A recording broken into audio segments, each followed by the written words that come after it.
Vendí tu casita por $300,000, presumió mi hermano en la cena.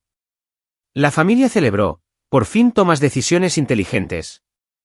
No dije nada y sonreí. El abogado de los compradores llamó gritando, ¿por qué hay agentes del FBI en nuestra oficina? Crecer como la menor de la familia Ramírez significaba que siempre me trataban como la última en la que pensaban. Mientras mi hermano Javier era elogiado por cada logro menor, a mí me descartaban constantemente como la callada que nunca llegaría a mucho. Mis padres tenían una forma de hacerme sentir invisible, especialmente cuando se trataba de algo importante. El patrón comenzó temprano. Cuando Javier se graduó del instituto con notas mediocres, le organizaron una fiesta. Cuando yo me gradué como la mejor de mi clase 3 años después, me dijeron felicidades y pasaron a discutir las últimas perspectivas laborales de Javier. Cuando Javier consiguió su primer apartamento, le ayudaron a mudarse y le compraron muebles. Cuando yo compré mi primera casa a los 25 años, dijeron que probablemente era demasiada responsabilidad para alguien de mi edad. Esa casa se convirtió en mi santuario. Era una modesta casa de 2 dormitorios en un barrio tranquilo. Nada ostentoso, pero era mía. Había ahorrado cada céntimo de mi trabajo en el gobierno, haciendo turnos extra y viviendo frugalmente para dar el pago inicial. El día que recibí las llaves, llamé para compartir la noticia con mi familia.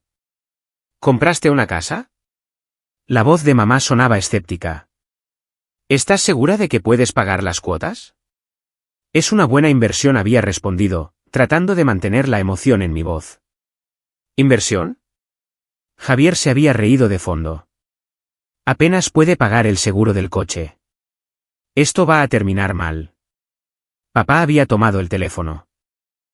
Cariño, quizás deberías haber hablado con nosotros primero. Las casas son una gran responsabilidad. ¿Y si algo se rompe? ¿Y si pierdes tu trabajo? Colgué, sintiéndome desinflada. Incluso mi mayor logro era tratado como un error a punto de ocurrir. Durante los siguientes años, la casa se convirtió en una fuente de comentarios familiares constantes. Cada reunión familiar incluía alguna referencia a mi caro error o preguntas sobre si estaba al día con los pagos. A Javier le gustaba especialmente hacer bromas sobre las cadenas de mi hipoteca y cómo estaba atada a un activo que se depreciaba. La gente inteligente alquila, anunciaba en las cenas familiares. La flexibilidad lo es todo. Sofía está atrapada en esa casa, le guste o no. Los comentarios dolían, pero aprendí a no reaccionar. Simplemente sonreía y cambiaba de tema.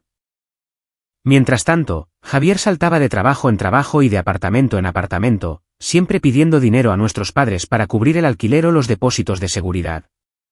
Pero de alguna manera, su inestabilidad financiera se consideraba explorar opciones, mientras que mi estable propiedad de una vivienda se veía como una limitación. El verdadero problema comenzó el verano pasado, cuando acepté una asignación temporal en el extranjero. El puesto gubernamental requería que pasara 6 meses en Europa del Este trabajando en lo que solo pude describir a mi familia como supervisión administrativa. Los detalles eran clasificados, pero el trabajo era importante y el sueldo excelente. Antes de irme, hice todos los arreglos para mi casa. Configuré pagos automáticos para los servicios públicos, contraté el cuidado del césped e instalé un sistema de seguridad completo. También les di a mis padres información de contacto de emergencia y una llave de repuesto, puramente para emergencias genuinas como tuberías rotas o robos. Solo en caso de que ocurra algo catastrófico, les expliqué durante la entrega. De lo contrario, la casa debería cuidarse sola. Javier había puesto los ojos en blanco. Mírala, preparando su casita como si fuera un monumento histórico. Es solo una casa suburbana básica, Sofía. Una casa básica que en realidad no puede permitirse, había añadido mamá con un suspiro. Me mordí la lengua y terminé de dar las instrucciones de seguridad. Antes de embarcar en mi vuelo, les recordé una vez más que la llave era solo para emergencias. El trabajo en el extranjero fue intenso y absorbente. Estaba inmersa en investigaciones financieras que requerían toda mi atención, rastreando redes complejas que cruzaban múltiples países. Los días eran largos y la comunicación con casa era limitada debido a los protocolos de seguridad. Logré hablar con mi familia unas cuantas veces, conversaciones breves en las que todos me aseguraron que todo estaba bien. La casa sigue en pie, bromeó Javier durante una llamada. Aún no hay desastres. Me relajé, concentrándome en mi trabajo. La investigación estaba llegando a una fase crítica y yo estaba coordinando con las fuerzas del orden internacionales en varios casos de alta prioridad.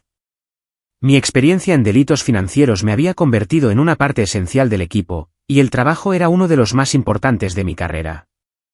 Se suponía que la asignación terminaría en marzo, pero surgieron complicaciones que requirieron mi experiencia durante un mes adicional. Envié un mensaje a mi familia explicando la extensión, y todos parecieron estar de acuerdo con la noticia. Tómate todo el tiempo que necesites, me había respondido papá. Aquí lo estamos manejando todo. Lo que no sabía era que Javier había estado vigilando mi casa durante meses, notando que nunca regresaba, nunca la visitaba, nunca parecía revisar la propiedad. En su mente, esto confirmaba lo que siempre había creído: estaba metida en un lío, probablemente con problemas financieros y demasiado orgullosa para admitir que necesitaba ayuda. La primera señal de problemas llegó a través de mi canal de comunicación seguro. Mi supervisor me llevó a un lado durante la que se suponía que era mi última semana en el extranjero. Tenemos una situación inusual, agente Ramírez, dijo el agente Martínez, sosteniendo un informe clasificado. Ha habido cierta actividad en su dirección registrada. Nada amenazante, pero ha saltado en nuestros sistemas de monitoreo. Se me heló la sangre. ¿Qué tipo de actividad? Transacción de propiedad. Alguien presentó documentos reclamando una transferencia de titularidad. Probablemente no sea nada, pero dada su autorización de seguridad y su asignación actual, debemos investigar cualquier irregularidad. Me quedé mirando el informe, sin entender. Eso es imposible. Yo soy la dueña de esa casa. No hay ninguna transacción. Por eso está marcado como sospechoso. El fraude inmobiliario a veces se utiliza para comprometer a empleados federales. Estamos tratando esto como una posible amenaza de seguridad hasta que sepamos más. El vuelo de regreso fue una pesadilla. No podía contactar a mi familia debido a la seguridad operativa, y no podía obtener detalles sobre lo que le había pasado a mi casa. Todo lo que sabía era que, de alguna manera, alguien había presentado documentos afirmando que había comprado mi propiedad y que ahora había investigadores federales involucrados. Aterricé un martes por la mañana y conduje directamente a casa.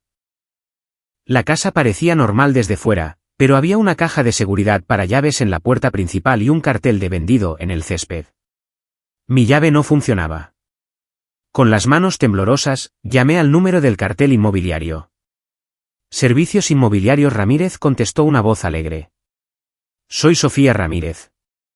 Alguien ha puesto un cartel de vendido en mi casa y necesito saber qué está pasando. Hubo una pausa. Ah, debe ser la hermana. Javier nos dijo que podría llamar. Nos explicó que había estado teniendo problemas con los pagos y que finalmente aceptó que él se encargara de la venta. Felicidades por librarse de esa hipoteca. Se me revolvió el estómago. Javier Ramírez es mi hermano y no es el dueño de esta casa. Lo soy yo. Señora, tengo toda la documentación aquí mismo. Javier Ramírez presentó un poder notarial y una escritura que demuestran su titularidad. Dijo que usted estaba en el extranjero y no podía encargarse de la transacción. La venta se cerró la semana pasada. Colgué e inmediatamente llamé a casa de mis padres. Sofía. Mamá sonaba genuinamente feliz de oírme. ¿Has vuelto? ¿Qué tal tu viaje? ¿Dónde está Javier? Necesito hablar con él ahora mismo. Está aquí. De hecho, estamos teniendo una pequeña cena de celebración. Javier tomó una decisión de negocios muy inteligente y estamos muy orgullosos de él. Pásamelo al teléfono. Ahora. La voz de Javier llegó, arrogante y divertida. Hola, hermanita. Bienvenida a la realidad. ¿Qué le hiciste a mi casa? Resolví tu problema. Claramente estabas metida en un lío, fuera durante meses, probablemente atrasada en los pagos. Encontré un comprador, me encargué del papeleo y te saqué de ese desastre financiero. Deberías agradecérmelo. Esa no era tu casa para venderla. Sofía, cariño, la voz de papá intervino por el altavoz. Javier nos mostró todos los documentos financieros. Llevabas 3 meses de retraso en los pagos. El banco estaba iniciando los trámites de ejecución hipotecaria. Javier salvó tu historial de crédito. Sentí que me estaba volviendo loca. Eso es imposible. Todos mis pagos son automáticos. No me he perdido ni un solo pago en 3 años. Los registros del banco no mienten, dijo Javier con suficiencia. Mira, sé que esto es vergonzoso, pero lo manejé discretamente. El comprador estaba dispuesto a asumir la deuda y pagarte una pequeña cantidad para que te retiraras. De hecho, ganaste $15,000 después de todas las comisiones. ¿Dónde están mis $15,000? Los deposité en tu cuenta, menos el dinero que me debías por encargarme de todo. Pero ese no es el punto. El punto es que ahora eres libre. No más pagos de una casa que no podías permitirte. Estaba hiperventilando. Javier, necesito que escuches con mucha atención. Nunca me perdí un pago. Nunca te di permiso para vender mi casa. Y nunca firmé ningún poder notarial. Sofía, tenemos tu firma en todos los documentos, intervino mamá suavemente. Quizás el estrés de ese trabajo en el extranjero afectó tu memoria. Fue entonces cuando me di cuenta de lo que había sucedido. Javier había falsificado mi firma, probablemente usando documentos que había visto a lo largo de los años. De alguna manera, había convencido a un agente inmobiliario y a una compañía de títulos de que tenía derecho a vender mi casa. Y mi familia creyó su historia sobre los pagos atrasados.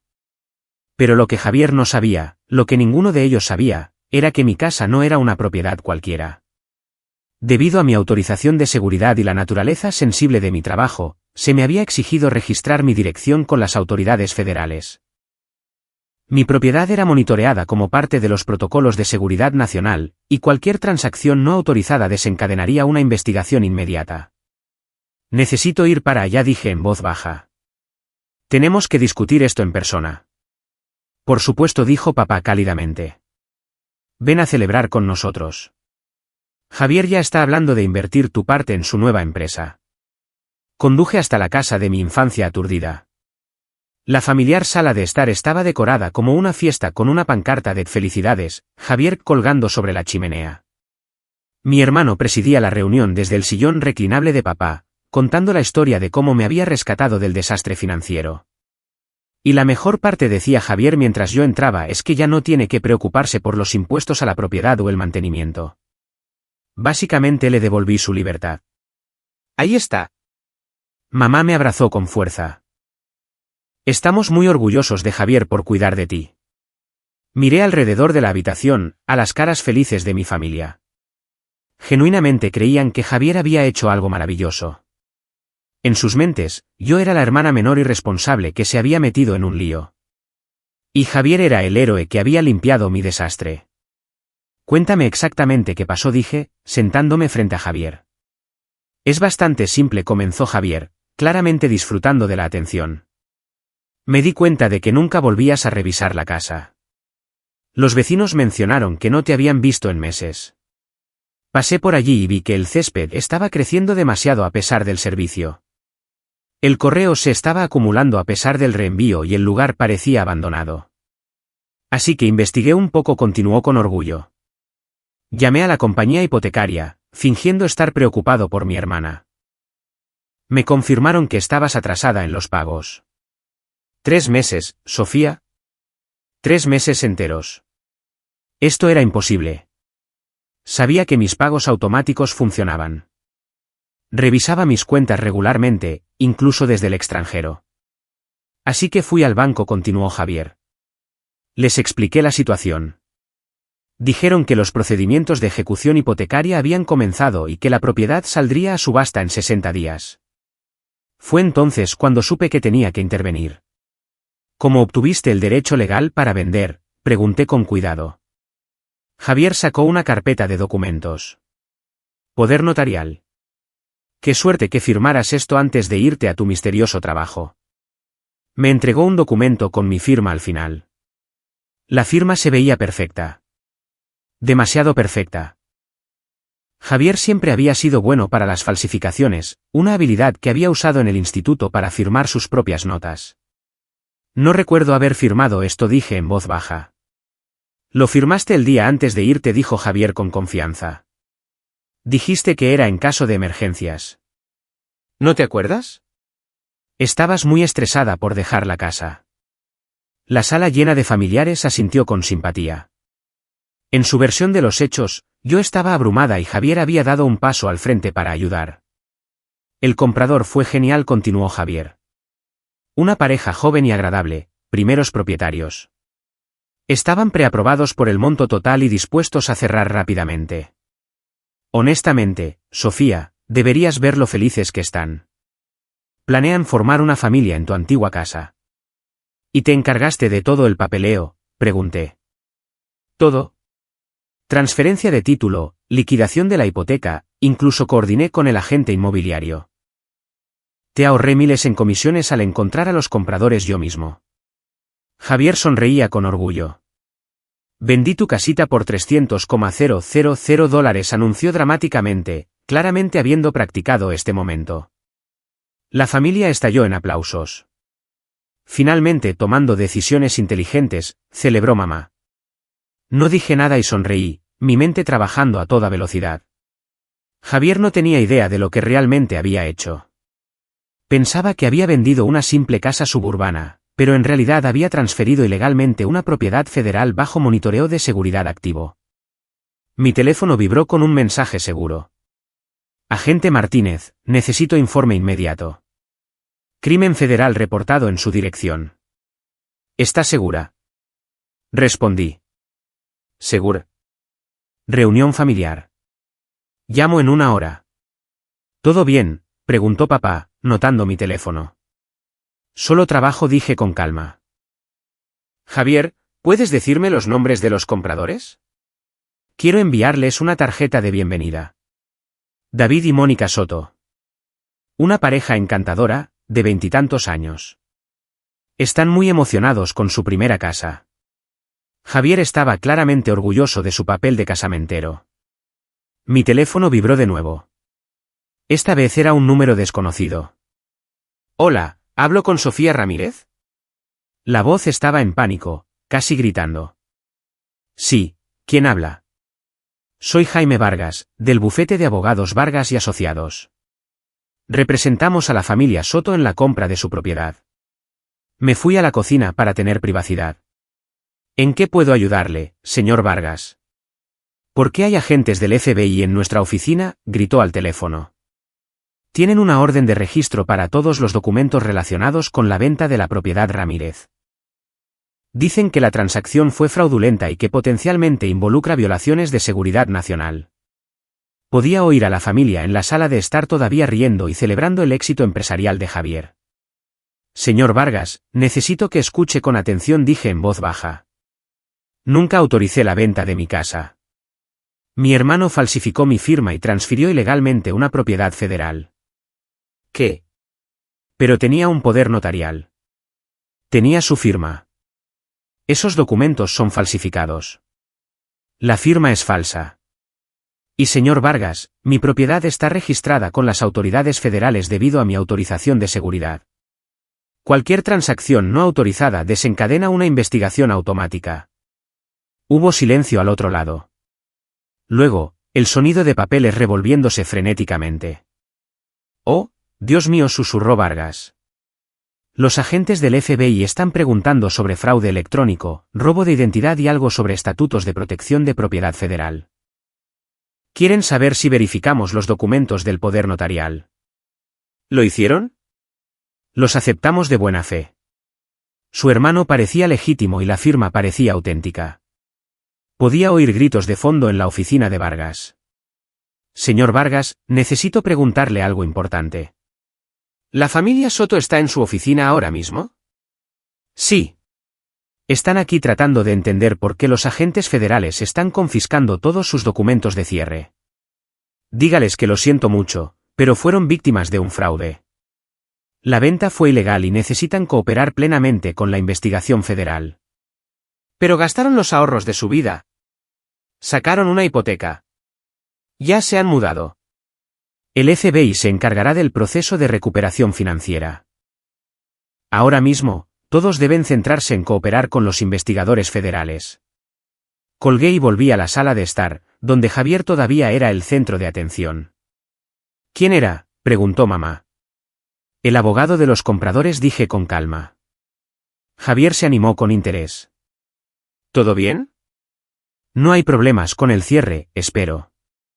Me senté y miré a mi hermano. Javier, necesito que entiendas algo muy importante. Mi casa no era una propiedad cualquiera. Debido a mi trabajo y mi autorización de seguridad, está registrada con las autoridades federales.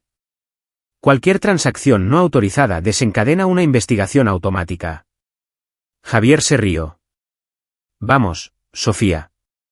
Es solo una casa normal en un barrio normal. No seas tan dramática. El FBI está confiscando actualmente todos los documentos relacionados con la venta, dije en voz baja. Lo están tratando como fraude electrónico, robo de identidad y transferencia ilegal de propiedad federal. La habitación se quedó en silencio.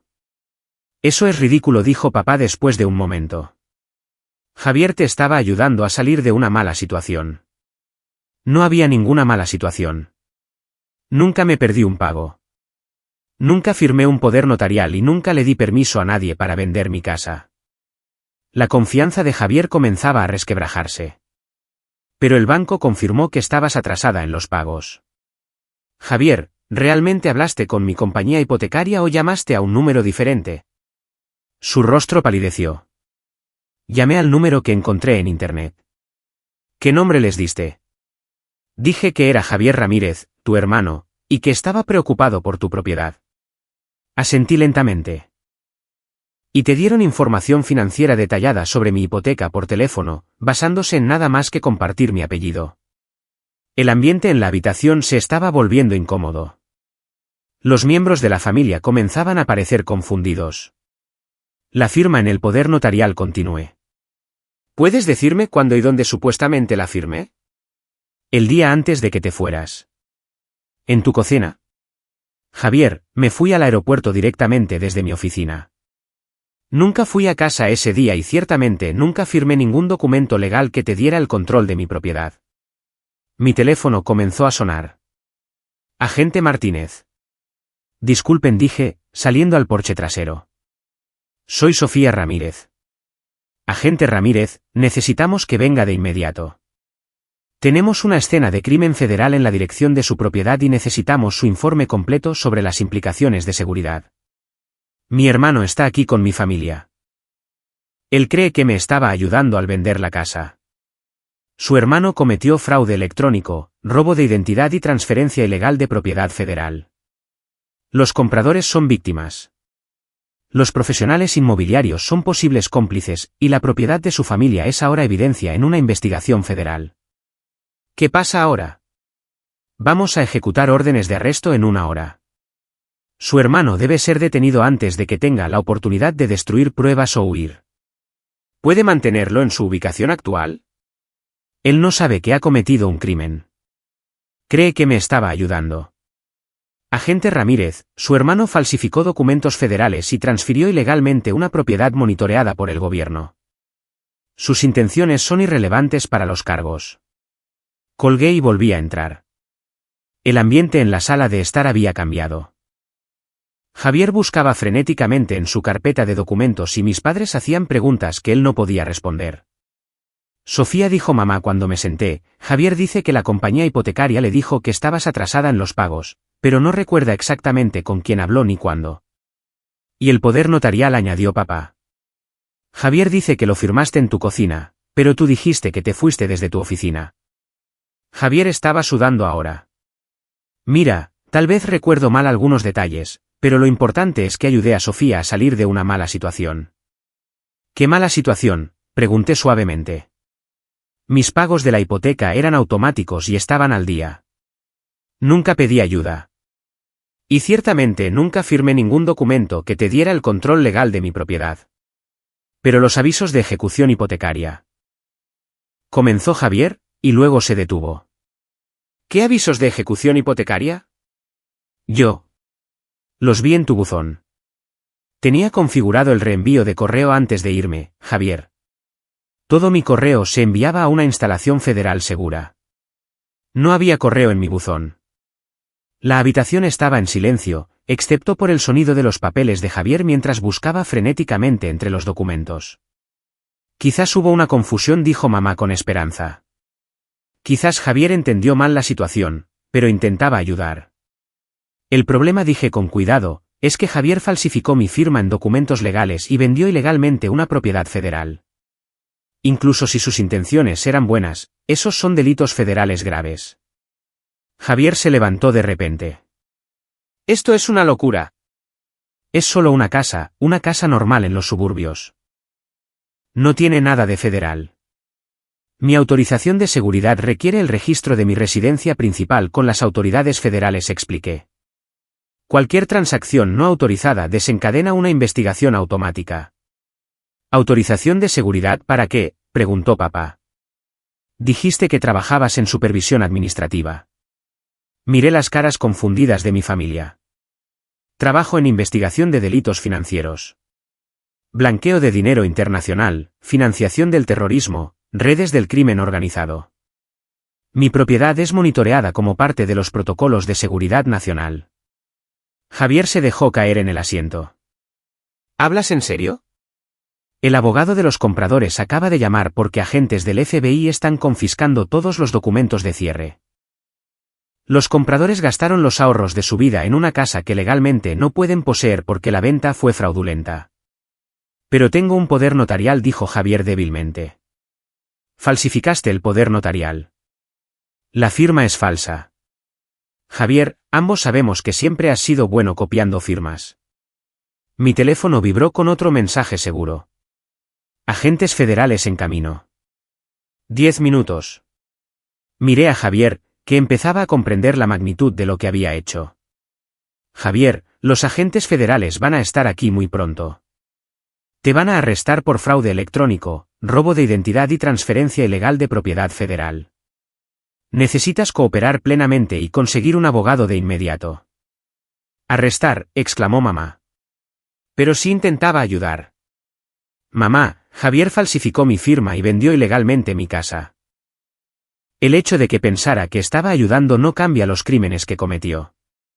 Javier miraba los documentos en su carpeta, probablemente viéndolos claramente por primera vez, el poder notarial falsificado, los falsos avisos de impago de la hipoteca que había creado para justificar sus acciones, el robo de identidad que había cometido al hacerse pasar por mí ante los compradores. No pretendía que esto sucediera, susurró. Lo sé, dije suavemente, pero sucedió.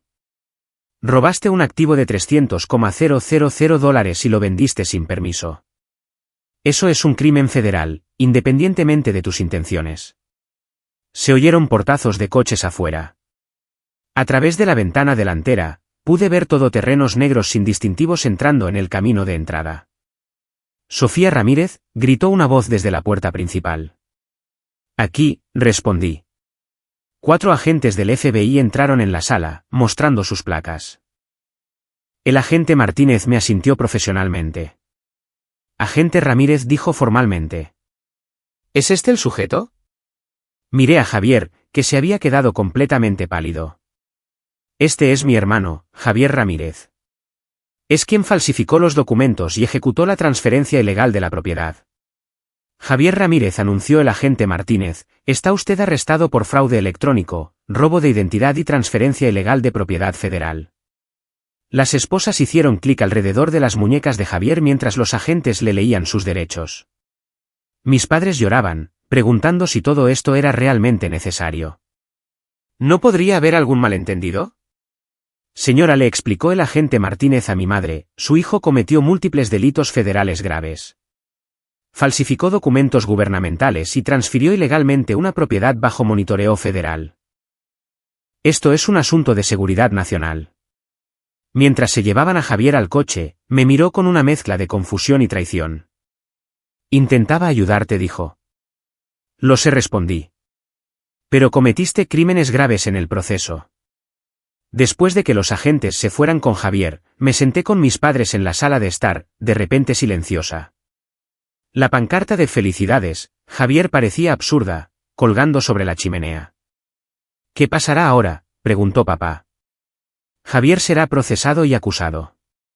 Necesitará un buen abogado y probablemente se enfrente a varios años en una prisión federal. Los compradores recuperarán su dinero a través del Programa Federal de Recuperación de Víctimas, pero su sueño de ser propietarios de una vivienda está arruinado. Los profesionales inmobiliarios que facilitaron el fraude se enfrentarán a una investigación y posibles cargos. ¿Y tú? Recuperaré mi casa eventualmente, después de que sea procesada como prueba en una investigación federal. Mamá lloraba en silencio. ¿Cómo ha pasado esto? Javier realmente pensaba que te estaba ayudando. Javier vio lo que quería ver. Se convenció a sí mismo de que yo estaba fracasando financieramente porque eso encajaba con su imagen de mí como la hermana menor incompetente. En lugar de hacer preguntas o hablar conmigo directamente, cometió múltiples delitos graves basándose en suposiciones. Durante las semanas siguientes, se aclaró el alcance total de los crímenes de Javier. Había creado falsos avisos de impago de la hipoteca copiando membretes de imágenes en línea. Había practicado mi firma durante meses, perfeccionándola hasta que incluso a mí me costaba distinguir las falsificaciones de las muestras auténticas. Había investigado las leyes sobre poderes notariales y creado documentos que parecían legítimos para cualquiera que no los verificara cuidadosamente.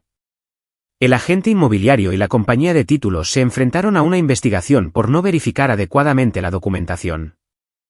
Los compradores, David y Mónica Soto, quedaron traumatizados por la experiencia de que agentes federales confiscaran la casa de sus sueños, pero cooperaron plenamente con la investigación y finalmente recibieron una restitución completa. Javier fue sentenciado a 4 años en una prisión federal. Durante la audiencia de sentencia, finalmente reconoció el alcance de lo que había hecho. Me convencí de que Sofía estaba en problemas y que la estaba ayudando, le dijo al juez. Pero la verdad es que nunca respeté su éxito. Asumí que estaba fracasando porque no podía aceptar que mi hermana menor fuera más exitosa que yo. Mis crímenes no se trataban de ayudar a nadie. Se trataba de mantener mi imagen como el hermano mayor responsable. La parte más difícil no fue el encarcelamiento de Javier ni los procedimientos legales. Fueron las conversaciones familiares posteriores, cuando mis padres lentamente llegaron a comprender que su percepción de mí como la hija irresponsable era completamente errónea. Yo había tenido éxito, había sido estable y competente todo el tiempo. Simplemente no habían sido capaces de verlo porque no coincidía con sus suposiciones.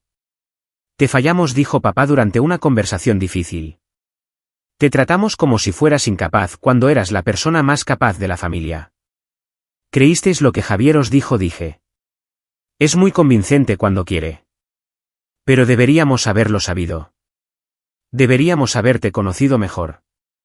Volví a mi casa 6 meses después, una vez que fue liberada como prueba. Los sistemas de seguridad habían sido mejorados y el monitoreo federal era ahora aún más completo. El crimen de Javier en realidad había resultado en una mayor protección para mi propiedad. La experiencia me enseñó algo importante sobre la dinámica familiar y las suposiciones. Mis parientes habían estado tan empeñados en verme como el fracaso de la familia que habían aceptado una elaborada conspiración criminal en lugar de cuestionar sus creencias sobre mi competencia. Javier cumplió su condena completa y fue puesto en libertad condicional. Hemos tenido un contacto limitado desde entonces. Trabaja en un almacén y vive en una casa de reinserción supervisada. La condena federal destruyó su crédito, sus perspectivas de carrera y su reputación en nuestra ciudad natal. Durante su primera visita supervisada a mi casa después de su liberación, miró alrededor de la sala de estar donde los agentes federales lo habían arrestado. Realmente pensé que te estaba ayudando, dijo en voz baja. Sé que sí. Pero Javier, nunca me preguntaste si necesitaba ayuda. Simplemente asumiste que estaba fracasando y actuaste basándote en esa suposición. No podía creer que mi hermana pequeña fuera más exitosa que yo. Ese era tu problema que resolver, no el mío que acomodar. Él asintió lentamente. Destruí todo para ambos porque no pude soportar la verdad sobre quién eras realmente. La historia se convirtió en una especie de leyenda en los círculos policiales federales. El agente Martínez todavía la usa en seminarios de capacitación sobre fraude inmobiliario y delitos familiares. El expediente del caso se titula El hermano servicial, y se ha convertido en una historia con moraleja sobre cómo el comportamiento criminal puede racionalizarse como ayuda. Pero para mí, fue una lección sobre algo más profundo que el crimen y el castigo. Fue sobre el peligro de los miembros de la familia que te quieren pero se niegan a verte con claridad. Los crímenes de Javier no fueron realmente sobre la casa o el dinero. Fueron sobre su incapacidad para aceptar que sus suposiciones sobre mí estaban equivocadas. A veces, las personas que dicen conocerte mejor son las que se niegan a reconocer en quién te has convertido realmente. Y a veces, protegerte de esa ceguera voluntaria requiere consecuencias que parecen desproporcionadas para el crimen emocional subyacente. Javier aprendió esa lección en una prisión federal. Mis padres la aprendieron a través del shock de ver a su hijo ser arrestado en su sala de estar. Y yo la aprendí a través de la extraña experiencia de que mi competencia fuera validada por agentes del FBI en lugar de por mi propia familia. La casa sigue en pie en el mismo barrio tranquilo. Los compradores, David y Mónica Soto, finalmente encontraron otro hogar y me enviaron una tarjeta agradeciéndome por cooperar con la investigación que les devolvió su pago inicial. La agente inmobiliaria perdió su licencia.